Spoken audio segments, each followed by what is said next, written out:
Bonsoir à tous, à toutes et à tous. Je vais vous présenter du coup le ZIS de la Loire, auquel vous êtes ce soir invités. Et du coup, notre engagement, nous, citoyens, qui n'est pas du bénévolat, qui est du volontariat, mais je vais vous présenter tout ça parce que des fois, les papiers, on connaît tous, on sait que ça éteint les feux, mais on ne sait pas forcément comment c'est organisé. Je vais vous présenter un peu tout ça et le lien avec le volontariat. Donc, le service départemental d'incendie et de secours, c'est un établissement public administratif, donc il y a une double tutelle, ce qui est une forme de particularité, qui est à la fois une tutelle par le président du conseil d'administration, donc qui est désigné par le président du conseil départemental, qui est M. Ziegler, et qui assure la gestion administrative et financière de l'établissement. Et l'autre tutelle, c'est le préfet de la Loire, qui, lui, est garant de la mise en œuvre opérationnelle des secours. Donc voilà, notre directeur départemental, puisqu'on a bien un directeur départemental, le contrôleur général Meunier, a bien au-dessus de lui deux tutelles, une administrative et une opérationnelle. Sachant que le financement, c'est toujours important de savoir comment on est financé, puisque souvent on nous compare des fois à la police, le financement n'est pas du tout pareil par rapport à la police, puisque nous, les contributions sont à 50% du conseil départemental, c'est d'ailleurs pour ça qu'on a une tutelle administrative par le conseil départemental, et à 50% par les communes. Quand je dis 50%, c'est pas exactement 50, mais c'est à peu près dans cette proportion. Donc l'organisation, elle est, comme je viens de vous la décrire, avec la double tutelle au-dessus de la direction, un état-major où vous êtes aujourd'hui, avec tous les services de l'état-major, que ce soit les finances, les RH, la formation, j'en passe et des meilleurs, et les unités territoriales. Et c'est souvent cet échelon-là que vous connaissez, c'est les casernes, celles qui sont au plus proche de chez vous et qui viennent porter secours quand vous en avez besoin. Les chiffres marquants pour vous situer un peu le SDIS de la Loire, comment il fonctionne, c'est 2800 sapeurs-pompiers. Je dirais après combien il y en a qui sont pompiers volontaires. Mais en tout cas, 2800 sapeurs-pompiers, 99 personnes administratives et techniques. Et en matière d'intervention, c'est 50 000 interventions sur l'année. Ça fait 137 sorties par jour, ce qui est considérable. 80% de la ressource, 80% de nos interventions sont du secours à personne. Souvent, on nous associe vraiment à la partie incendie. On pense que les pompiers font plus d'incendies que de secours à personne, ce qui n'est pas vrai, puisque vous voyez que le chiffre il est éloquent. 80% de nos interventions sont du secours à personne et seulement 6% sont de l'incendie. En moyenne, donc 120 victimes secourues par jour, en lien au fait qu'on fasse 80% de secours à personne. Une arrivée moyenne sur les lieux en 12 minutes, ce qui est remarquable et ce qui est lié à notre maillage territorial. On a vraiment des casernes de partout et lié au fait qu'on ait justement beaucoup de pompiers pour pouvoir rapidement intervenir. La durée moyenne d'une intervention, c'est 1h15, mais avec la désertification médicale, cela tend à augmenter, notamment quand on parle de la fermeture des urgences de Feurs, ça a un impact sur le délai de nos interventions. Le coût moyen d'une intervention est 1278 €, mais qu'on relativise tout de suite en dessous, puisque finalement, ramené au coût par habitant, c'est 6,83 € par mois par habitant, ce qui est somme toute dérisoire et qui est en lien, on le verra après, avec le fait qu'on fasse appel à des pompiers volontaires. Donc l'engagement citoyen, et c'est là où on rentre un peu en lien avec vous sur la partie bénévolat, l'engagement citoyen au 1042, le but c'est de renforcer la chaîne de secours. Et on attaque finalement, quand on regarde sur la gauche de la diapo, par la résilience. On tend aujourd'hui à former de plus en plus la population, et notamment les jeunes, sur la résilience. Qu'est-ce que j'entends par résilience? C'est faire en sorte que finalement le citoyen, et c'est noté dans la loi, une loi qui date de 2004, la loi de modernisation de la sécurité civile, le citoyen doit être le premier maillon de la chaîne de secours. Et finalement, on s'attache à former, alors principalement les jeunes, puisqu'on intervient souvent dans les collèges, pour que nos jeunes deviennent finalement le premier maillon de la chaîne de secours et soient en capacité à faire des gestes de premier secours. Là, récemment, à les former au risque pour qu'ils aient les bons réflexes quand il y a des inondations, par exemple, dans le département. Donc voilà, donc on attaque par la résilience et finalement on plante aussi quelques graines et on espère qu'au fur et à mesure, ces jeunes qui sont devenus au départ des citoyens résilients deviennent finalement après des citoyens engagés et finalement deviennent sapeurs-pompiers volontaires chez nous. L'engagement, donc, sous différentes formes, hein, donc le plus prégnant, c'est les sapeurs-pompiers volontaires. On a un engagement possible à partir de 17 ans jusqu'à 67 ans. Il y a un décret qui est sorti hier et qui repousse encore 2 ans l'âge d'engagement possible. Alors, pas d'engagement, hein, on peut aller jusqu'à 67 ans quand on est engagé. On ne peut pas s'engager à 67 ans, mais on peut pousser son engagement jusqu'à 67 ans. Et à partir de 17 ans. Donc, vous voyez que c'est plutôt large en termes de possibilités d'engagement. Pour les plus jeunes, on a les jeunes sapeurs-pompiers qui ne font pas d'intervention, je le précise, mais qui se forment pour devenir pompiers volontaires. Et là, c'est de 13 à 18 ans. On a depuis 2015 des volontaires service civique. Alors là, cette année, on en a 6, mais on en a eu plusieurs, plus les années précédentes. Mais là, ils ont entre 16 et 25 ans pour une mission de 8 mois chez nous, et où ils découvrent aussi le métier, aussi bien la partie administrative qu'opérationnelle. On a des classes de cadets de la sécurité civile dans des collèges de la Loire, donc 7 classes dans les collèges de la Loire. C'est un peu en cela où je vous disais tout à l'heure, on plante quelques graines et on essaye de faire que nos citoyens, nos jeunes citoyens, deviennent engagés. Donc 84 élèves des classes de 4e ou de 3e. Et le service national universel, avec, pareil, voilà, une partie qui se fait chez nous, 84 heures du SNU qui se fait chez nous, pour justement, toujours pareil, leur inculquer l'esprit civique de notre métier. Le volontariat en France, c'est 200 000 sapeurs-pompiers volontaires pour 43 000 professionnels. Donc vous l'avez compris, avec 75% de la ressource qui est volontaire, le secours en France repose grandement sur le volontariat. Dans la Loire, on a quasiment les mêmes chiffres rapportés à notre département, 2240 sapeurs-pompiers volontaires pour 553 professionnels. Et avec 80% de la ressource, vous voyez, 75-80, on est quasiment sur la moyenne nationale. 21% de femmes, on est sur une augmentation de la féminisation de notre profession. On était à peu près à 15% il y a 4-5 ans, on est maintenant à 21%. Et vous voyez, finalement, ils proviennent aussi bien, nos pompiers volontaires, de secteur privé ou de secteur public, quasiment équivalent. L'activité moyenne, et ça je voulais la relativiser, et surtout par rapport à ce que je vais évoquer tout à l'heure, le fait qu'on conventionne avec des employeurs, puisqu'on fait le lien, ce soir il y a des entreprises aussi, on fait le lien avec le fait de conventionner employeur.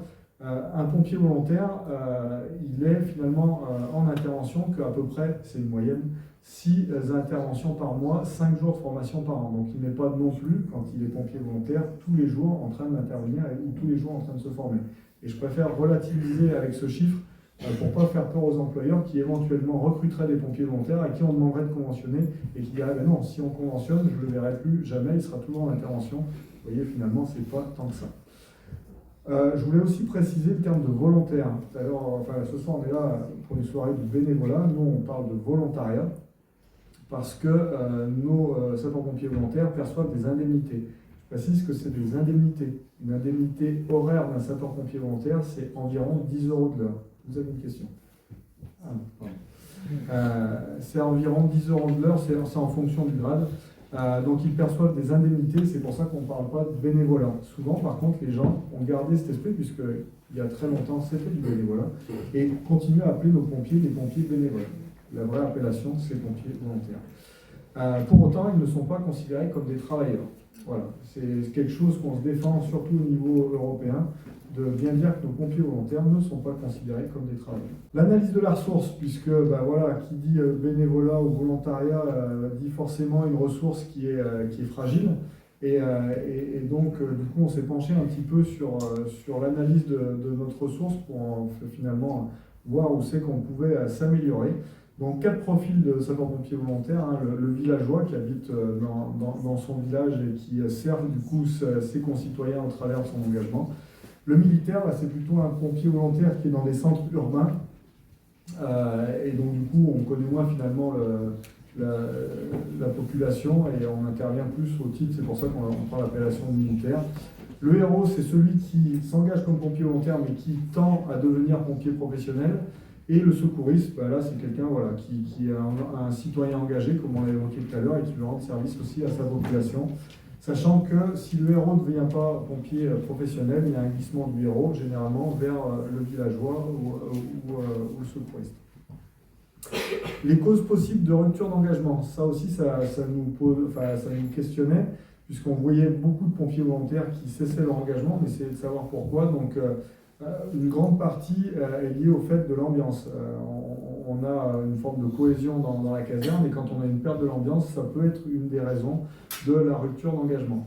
Mais les contraintes familiales sont aussi très prégnantes, puisqu'aujourd'hui, le pompier volontaire, quand il est chez nous, il fait ça en plus de son travail, il fait ça en plus de sa vie de famille, souvent en plus de ses activités sportives ou autres. Donc voilà, c'est une contrainte supplémentaire qui, des fois, occasionne la rupture de l'engagement.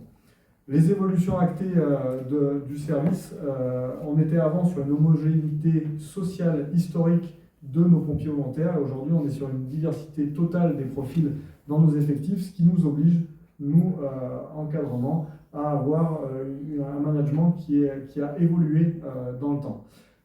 Et une professionnalisation liée à la technicité des missions. De plus en plus, nos missions, que ce soit incendie, secours à personne, deviennent très techniques, et donc du coup ça aussi, ça peut être une évolution qui est problématique, puisqu'on demande vraiment d'avoir une formation pointue pour être capable de finalement faire toutes les missions. Oui, je ne l'ai pas précisé, mais je le dis, un pompier volontaire et un pompier professionnel font exactement les mêmes missions. Donc ils doivent être formés finalement de la même manière. Il y a quelque chose qui nous préoccupe aussi, c'est ce que j'ai marqué en bas de la diapositive, c'est que nos pompiers volontaires, généralement, travaillent la journée, c'est ce qui va m'amener après vers le conventionnement, et la journée, donc du coup, ils sont au travail. Et l'augmentation de notre nombre d'interventions est 2 fois supérieure en journée, alors que nos pompiers volontaires sont 2 fois moins mobilisables vu qu'ils sont au travail. Donc, du coup, on essaye, par le biais de certains objectifs que je vais vous présenter maintenant, et notamment des conventions, essayer de développer, d'améliorer cette disponibilité en journée. Donc, au travers de ces conventions, on va veiller à la compatibilité vie de famille, vie professionnelle et engagement SPV, ce qui était une des problématiques que j'ai énoncées précédemment, et dégager du temps de disponibilité sur les créneaux où on a une carence de la ressource, principalement en journée, semaine, par le biais des conventions. Et sinon, les grands axes d'amélioration qu'on pourra faire à l'avenir, c'est sur la formation, essayer de, on va dire, minimiser au maximum l'impact de la formation, et de faire en sorte que nos pompiers volontaires ne passent pas trop de temps non plus en formation, puisque c'est au détriment de l'équilibre que j'ai mentionné au-dessus, vie de famille, vie professionnelle et engagement. Que le recrutement soit aussi le plus simple possible, et qu'on ne se perde pas dans une administration trop lourde avec des formulaires à remplir qui finalement démotivent dès l'engagement de notre pompier volontaire. Ça va de pair avec l'administration et la logistique, faire en sorte que ça soit le plus simple possible, et qui s'astreignent finalement à faire que l'intervention et le moins d'activités annexes possibles qui puissent les épuiser. Et qu'on leur donne un maximum de liberté quotidienne pour pas qu'ils se sentent emprisonnés dans leur engagement. Alors les conventions, pour développer un petit peu plus, c'est préciser l'activité, les conditions d'autorisation et les seuils d'absence, afin de rassurer principalement l'employeur, puisqu'on sait aujourd'hui que quand on conventionne avec un employeur, et je l'ai mentionné précédemment, sa principale crainte, c'est de se dire, une fois que j'ai conventionné, je suis prisonnier, et le pompier volontaire, il va partir en intervention et je ne le verrai plus à mon entreprise. Et pour autant, comme il est embauché dans cette entreprise, il faut qu'il rende un maximum de services à cette entreprise. Donc, rassurer l'employeur, et le SPV aussi, puisque lui, au moins, ça sera écrit et ça sera cadré, et vis-à-vis de son employeur, il se sentira peut-être moins mal à l'aise quand il partira en intervention ou en formation. Ces conventions sont valables aussi bien pour les établissements privés et publics. Et la convention est valable 5 ans, mais on peut la rompre à tout moment. C'est des conventions aussi bien opérationnelles, donc pour laisser partir en intervention le pompier sur son temps de travail. Ça peut être des conventions formation, donc pour laisser du temps de formation durant le temps de travail, et des conventions périscolaires, mais là on ne parle plus d'employeurs. Les conventions périscolaires, c'est vraiment lié à l'école des enfants, pour permettre au pompier volontaire, quand il est chez lui, de ne pas se sortir de son astreinte en se disant « je vais aller chercher mes enfants dans peu de temps à l'école ». Finalement, leurs enfants, s'ils partent en intervention, resteraient à l'école, à la cantine, sur du temps de périscolaire, et c'est du coup conventionné, et c'est plus confortable pour eux, et nous, ça nous permet de gagner un petit peu en plage de disponibilité. Toutes ces conventions qu'on mène au niveau local, il y en a aussi qui sont signées au niveau national, avec généralement des grands groupes, et qu'on peut décliner du coup en convention locale. Donc il y a vraiment un travail au niveau aujourd'hui. Alors DGSCGC, c'est la Direction Générale de la Sécurité Civile, et de la gestion de crise. Donc c'est vraiment au niveau de l'État qui gère ces conventions nationales et que nous, dont on peut bénéficier en local. Et je terminerai là-dessus en termes enfin non, il y a encore deux slides, c'est l'avant-dernière. En termes de chiffres, il faut toujours relativiser le nombre de chiffres. On a sur le nombre de pompiers volontaires que vous avez vu tout à l'heure, 2500 quasiment, on a des conventions opérationnelles, 294 conventions opérationnelles, 353 pour formation, et les employeurs conventionnés, il y en a 223. Vous comprendrez que pour un pompier volontaire, pour une entreprise, on a plusieurs pompiers volontaires dans la même entreprise, et des fois on arrive à signer avec la même entreprise pour 6 ou 8 pompiers volontaires. Donc c'est très intéressant quand on conventionne avec ce genre d'entreprise. Et les conventions périscolaires, 99 pompiers volontaires sont concernés.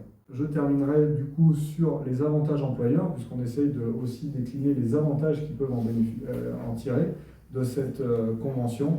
La démarche RSE, qui est vraiment intégrée aujourd'hui les préoccupations sociales, environnementales et économiques dans leur activité et leur interaction avec leurs parties prenantes sur la base du volontariat. Donc voilà, c'est vraiment une démarche qui est amorcée par l'entreprise et qui est bénéfique pour elle et aussi pour sa notoriété au niveau de la société. La subrogation, alors la subrogation, c'est une perception des indemnités. Tout à l'heure, j'ai parlé que les pompiers volontaires étaient indemnisés. Finalement, quand le pompier volontaire est conventionné et part en intervention ou en formation, son employeur touche à sa place ses indemnités. Ça ne couvre pas le salaire, mais c'est une indemnisation qui là est perçue par l'employeur. Le mécénat, c'est une réduction d'impôt qui peut se cumuler avec la subrogation pour minimiser encore plus l'impact financier de l'absence du pompier volontaire. C'est aussi d'avoir finalement, quand on a un pompier volontaire dans son entreprise, un agent formé au secourisme ou à l'incendie au sein de l'entreprise, et ça peut être rassurant pour les entreprises. C'est un conseiller en prévention, c'est un formateur interne à l'entreprise. On peut toujours, au titre des bénéfices, avoir une réduction de la prime d'assurance proportionnelle au nombre de SPV avec un maximum de 10%. Et des fois, les primes d'assurance incendie peuvent être plutôt élevées, et donc ça permet d'avoir quand même une réduction des charges. Le label employeur qu'on délivre à l'entreprise, qui permet, toujours pareil, d'avoir une forme de notoriété de l'entreprise qui montre c'est une entreprise aussi citoyennement engagée. Et je terminerai sur l'exonération des charges sociales, même si cette mesure, elle a une durée plutôt courte, puisque c'est juste entre 2024 et 2026. Voilà, j'en ai terminé de ma présentation, j'espère que je n'ai pas été trop long. Je vous remercie de m'avoir écouté.